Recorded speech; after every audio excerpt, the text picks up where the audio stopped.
করে একবার একটু পড়ো, সবাই চুপ করে একবার দেখো আমরা যখন জানতে পেরেছি সেই ধরনের রমেশন খাবারগুলোর কথা এখানে আছে কিনা। আছে কিছু কিছু খাবারে ফল, বিশেষ করে ফল সংরক্ষণ করার জন্য একটা পদার্থ মেশানো হয়, তার নাম কি?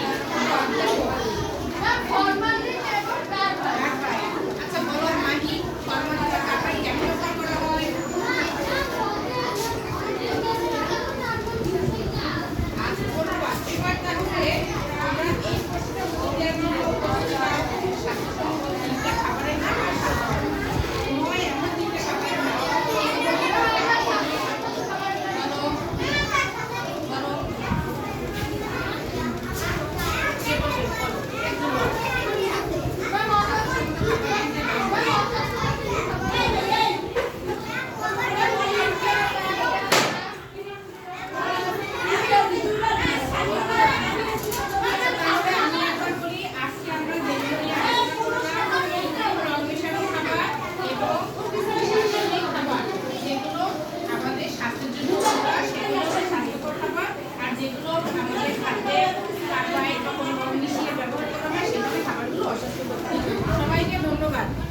পরের ক্লাসে জাঙ্ক ফুড সম্পর্কে আরো জানবো।